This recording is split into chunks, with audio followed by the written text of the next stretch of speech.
Hello everyone, आपका स्वागत है मेरे चैनल में। आज हम क्लास 10 का हिंदी का अति लघु उत्तरीय प्रश्न देखेंगे जो कि परीक्षा की दृष्टि से बहुत ज्यादा इंपॉर्टेंट है और आप लोगों के पास बहुत ही कम टाइम बचा है, लगभग एक मंथ ही है। अभी भी टाइम है, एक मंथ। ताबड़तोड़ मेहनत कीजिए, जी जान लगा के मेहनत कीजिए ताकि आपका एग्जाम में अच्छा अंक आ सके। तो चलिए अब बिना टाइम गवाए अब इसको स्टार्ट करते हैं। और हाँ, वो जो है कि अति लघु उत्तरीय प्रश्न जो है वो जो है 2 अंक का आता है। अति लघु उत्तरीय प्रश्न 2 अंक का आता है और जो है कि परीक्षा में जो है स्टूडेंट को ज्यादातर मतलब कि लिखा रहता है ना, वहां इसमें क्वेश्चन पेपर में ही लिखा रहता है कि परीक्षार्थी यथासंभव अपने शब्दों में ही उत्तर दे, मतलब कि खुद के शब्द में उत्तर देना है। किताबी भाषा में देते तो वो तो सही ही होता है, लेकिन खुद के शब्द में उत्तर देने के बाद इतना अच्छा अंक आता है। तो चलिए अब इसको देखते हैं। ठेठ शीर्षक कहानी के लेखक कौन है? ठेठ शीर्षक कहानी के लेखक हरीश्वरनाथ रेणु है। ठेठ कहानी आप लोग तो पढ़े ही होंगे, जिसमें सृजन होता है, मानू होती है और भी बहुत सारे लोग होते हैं। तो मतलब कि यह कहानी का लेखक है फणीश्वरनाथ रेणु है। गांव के किसान सिंचन को क्या समझते हैं? गांव के किसान सिंचन को बेकार ही नहीं बेकार से समझते हैं। गांव का जो किसान होता है वो सिंचन को बेकार ही नहीं बेकार समझते हैं। ईर्ष्या क्या है? ईर्ष्या का मनुष्य के चारित्रिक दोष ही नहीं बल्कि आनंद में भी बाधक है। देखिए ईर्ष्या जो है ना, मनुष्य का चारित्रिक दोष ही नहीं बल्कि आनंद में बाधक है।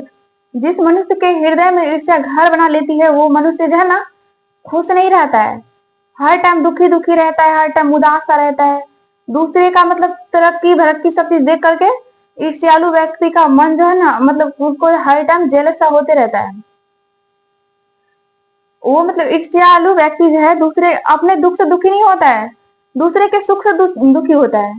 इसलिए भगवान न करे किसी के मन में ईर्ष्या घर बनाए, जिंदगी तहस नहस बर्बादी की ओर ले जाता है। ईर्ष्या अच्छा चीज नहीं है। ईर्ष्यालु व्यक्ति अक्सर जो है ना बर्बादी की ओर ही जाता है। दूसरों को बर्बाद करने से खुद भी बर्बाद हो रहा है ये उसे दिखता नहीं है, बस दूसरों को बर्बाद करने के पीछे लगे रहते हैं। देखिए ईर्ष्या का और भी दूसरा दूसरा पक्ष ये भी है, लाभदायक पक्ष दूसरा ये भी है कि ईर्ष्यालु व्यक्ति जो होता है, अगर जैसे कि सपोज दैट आपके मन में किसी स्टूडेंट के प्रति ईर्ष्या है कि वो स्टूडेंट इतना ज्यादा तेज है पढ़ने में, वो ये टेस्ट में अच्छे से अच्छे अंक ला रहे हैं, तो आपको ईर्ष्या होगा। तो आप क्या सोचिएगा कि वो जरूर इतना इतना घंटा पढ़ता है, पढ़ाई पे वो मन लगा के पढ़ता है। तो अब जो है हम उसका डबल, जितना घंटा वो पढ़ता है उसका डबल पढ़ेंगे। जैसे वो 2 घंटा पढ़ता है तो आप 4 घंटा पढ़ेंगे और बहुत ज्यादा ध्यान से मन लगा पढ़ेंगे और एग्जाम में उस दूसरा बार एग्जाम में उसे उस स्टूडेंट से ज्यादा अच्छा अंक आपका आएगा। तो ईर्ष्या ये लाभदायक पक्ष है। दूसरे से ईर्ष्या करने, दूसरा के प्रति ईर्ष्या करेंगे तो अच्छा वाला ईर्ष्या तो खुद भी आगे बढ़ेंगे, लेकिन अगर खराब वाला ईर्ष्या करेंगे उसको बाधा, जैसे कि सपोज दैट अगला स्टूडेंट पढ़ने में तेज है और आपको लगा कि नहीं वो तेज है तो उसे किसी तरीका से बस डिस्टर्ब करना है, उसे पढ़ने नहीं देना है, डिस्टर्ब करना है किसी तरीका से। अपना भी टाइम गया और उसका भी टाइम बर्बाद, दूसरे को बर्बाद करते करते खुद ही भी बर्बाद। इसलिए ईर्ष्या अच्छा चीज नहीं है। तो चलिए दूसरा क्वेश्चन देखते हैं। किसने कहा तुम्हारी निंदा वही करेगा जिसकी तुमने भलाई की? किसने कहा कि तुम्हारी निंदा वही करेगा जिसकी तुमने भलाई की? इसे ईश्वर चंद्र विद्यासागर ने कहा। किसने कहा तुम्हारी निंदा वही करेगा जिसकी तुमने भलाई की? ईश्वर चंद्र विद्यासागर ने कहा। मोको कहाँ ढूंढे का अर्थ स्पष्ट करे। ये कहानी है ना, मोको कहाँ ढूंढे बंदे मैं तो तेरे पास में, ना मैं देवल ना मैं मस्जिद ना पावे कैलाश में, ऐसा ही कुछ था। शायद थोड़ा थोड़ा लाइन हम कुछ मिस्टेक से मतलब कविता तो हम अभी तक पढ़े थे 8th क्लास में, 10th में पढ़े थे पर बहुत दिन से देखे नहीं है ना। तो चलिए हाँ वही है शायद। तो इसका क्या है, कबीर कहते हैं कि लोग भगवान को जगह जगह ढूंढते फिरते हैं जबकि भगवान आत्मा में निवास करता है। कबीर कहते हैं कि लोग भगवान को जगह जगह ढूंढते हैं, लोग जो है भगवान को जगह जगह ढूंढते हैं जबकि भगवान आत्मा में निवास करता है, और भगवान जो आत्मा में निवास करता है। अगर मतलब कि अगर ऐसा कहा जाता है कि अगर पत्थर को पूजते हैं तो भगवान जो है उसमें भी जान डाल देता है, उससे भी मतलब कि उसको पूजने के बाद उसमें भी भगवान जान डाल देता है।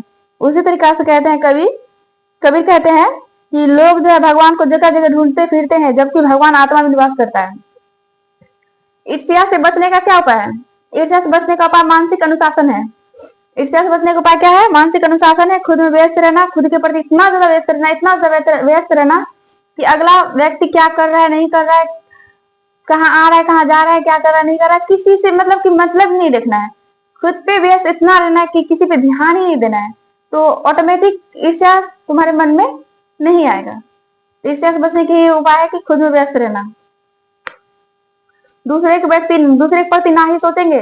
जो इंसान फालतू बैठा रहता है उसी के मन में अक्सर जो है ईर्ष्या घर बनाता है, क्योंकि फालतू जो बैठा रहता है, इसके बारे में सोचना, उसके बारे में सोचना, इसके बारे में सोचना, ये सब करते करते है ना, वो खुद भी बर्बाद, दूसरों को बर्बाद कर देता है। कबीरदास किस काल के कवि हैं? कबीरदास भक्ति काल के भक्त कवि थे।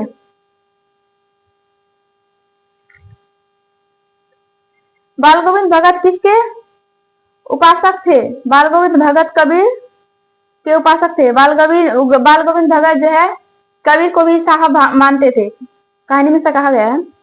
कर्मवीर की पहचान क्या है? कर्मवीर की पहचान क्या है, चलिए देखते हैं। कर्मवीर कर्म के प्रति निष्ठा रखता है। कर्मवीर जो है कर्म के प्रति निष्ठा रखता है, कठिनाइयों से घबराता नहीं और कम पथ पर आगे बढ़ता जाता है, यही कर्मवीर की पहचान है। कर्मवीर की पहचान है आत्मविश्वास, कठिनाइयों से घबराना नहीं, एकदम से मजबूती से, एकदम से होशियारी से सामना लेना, घबराना नहीं है। ये सब है। आप अपने भाषा में बना के लिख सकते हैं। आप अपने भाषा में बना के लिखेंगे तो और भी ज्यादा बेहतर होगा। मतलब भाषा मतलब कि मन ग्रंथ कहानी नहीं, कविता के अकॉर्डिंग ही देना है अपने भाषा में से करके, तो वो ज्यादा अच्छा होगा।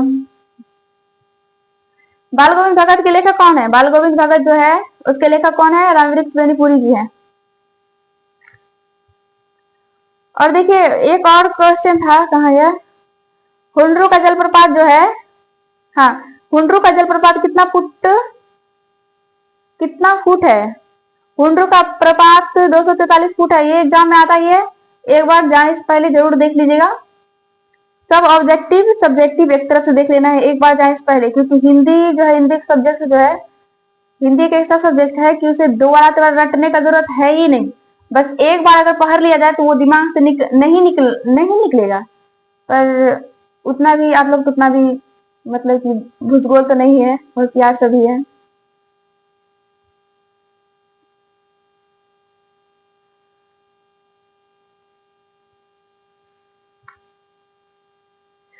तो चलिए मिलते हैं अगले वीडियो में, तब तक के लिए जय हिंद। ऐसे ही मजेदार क्वेश्चन के साथ मिलते हैं अगले वीडियो में।